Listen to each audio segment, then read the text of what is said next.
So we were talking about when Oliver Stone offered you the part.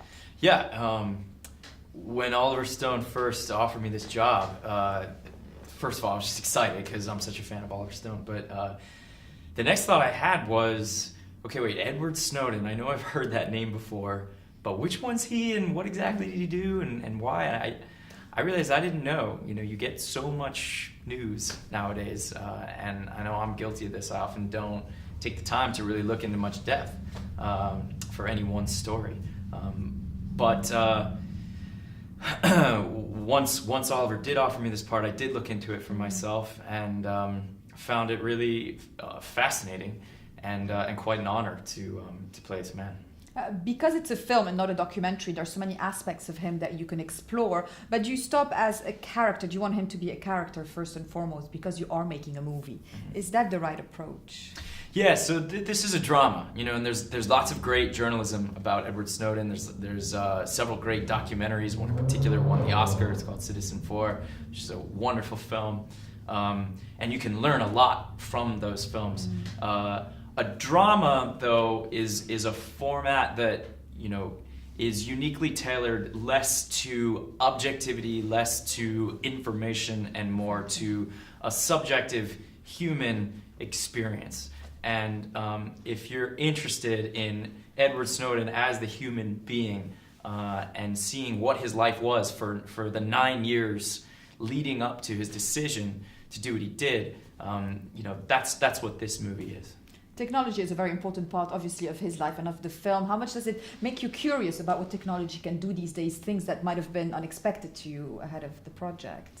Yeah, well, you know, I'm really an optimist when it comes to technology. I was raised that way. My dad always made sure that we had a computer in our house, even in, you know, the early days of computers, and made sure that my brother and I always knew how to use them. And I tend to think it's incredible, the access that we have to culture and history and science, and to each other, the ability to connect with each other across geographical boundaries. I'm a huge fan of the internet. And I have to admit, I never really took the time to think, are there any downsides to this incredible new technology? I never really thought about it until diving into this Edward Snowden story. And the truth is, every technology, especially a really powerful one, can be used for good and can be used for bad. Yeah, it's true. We always have to look over our shoulder with technology, but it's a more elusive thing these days, which is the interesting aspect, I think, of stories like that. Also, a question from the fans. They wanted to know if real-life characters that you portray have any influence on you in general. You know, they were referring to the woke as well as Snowden. Mm-hmm.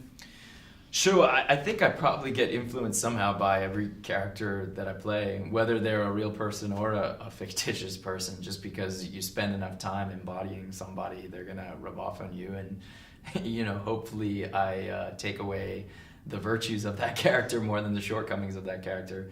But I also do think that, you know, every character, what makes it interesting is, you know, the entirety of that human portrayal, and the truth is that every human being has virtues and has shortcomings. There are no such thing. There are no absolute heroes or absolute villains. Those only exist in, you know, fairy tales and comic books. In real life, every human being is more complicated than that, and that's what I, you know, aspire to with every character that I play. And that's certainly what we were aspiring to with the Snowden movie.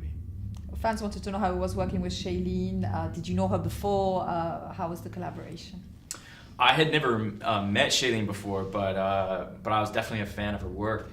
She's a fantastic actress. Everything she does is so honest. And when we were getting ready to make this movie, she came out in a movie, a lesser-known movie, an indie movie called White Bird in a Blizzard, that was made by a filmmaker I had worked with before named Greg Araki. I was in a movie he made called Mysterious Skin, which is a movie I'm very, very proud of. And it was great seeing her in a Greg Araki movie. Again, she brings such sincerity to every moment of her performances. I thought I was rooting for her. I was hoping that she would play Lindsay. Yeah. Well, it happened. Yeah. Talking about Oliver Stone, obviously he's a great filmmaker, but you've become a filmmaker yourself. So how is it exciting to just, work with talented directors like them and kind of perfect your own art of the direction? Yeah, it's fantastic, and I feel very fortunate that I got to direct a movie. I hope I get to do it again sometime sooner than later, and certainly everything I know about directing I learned from working with directors. I never went to film school or anything like that. And Oliver is an incredibly exemplary filmmaker and artist. Just for his bravery. I mean, it takes some real courage to do what he does, to stand up and say, hey, I love my country, but this thing that the government is doing, I don't think it's right, and I'd like us to have a conversation about it. Very, very, very few filmmakers really do that as pointedly and as strongly as Oliver Stone has many, many times in so many great movies. It's an honor to be in one of his films. Yeah, absolutely. He has this directness, this frankness about him that's really refreshing sometimes. That comes to my next point. Actually, you've shown the film in America. You were in Toronto a few weeks ago, and we're in Zurich today, going to London. How important is it to show this movie to international audiences to get different viewpoints about that same story?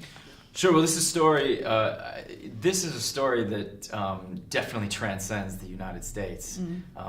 Certainly Edward Snowden is an American. He was working for the American government, but the mass surveillance system that he shined light on is global, and the internet is obviously a global thing.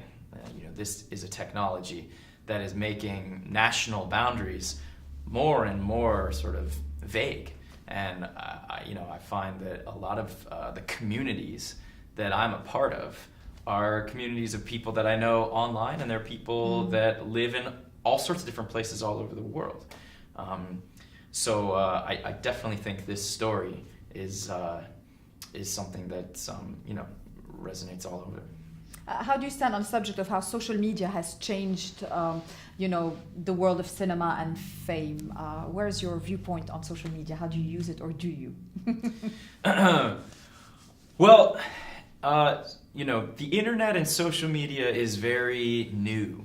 And what's often the case with a new technology is that people use the new technology to do things that they used to do with the old technology. So I think a lot of what goes on with the internet or social media today is people using it to do the same things that they used to do with television or with movies. It's based on the star system that Hollywood invented in the early 20th century as a marketing campaign to sell their movies. But I think as the next generations come into their own, and people who grew up without television start using the internet, I think they're going to do things that are going to blow our mind, and I think it's going to be well beyond the sort of celebrity-driven or kind of arguably narcissistic culture that you see in a lot of social media. I think it might be a lot of people really coming together, forming communities, getting things done, being productive, and accomplishing stuff that never would have thought possible.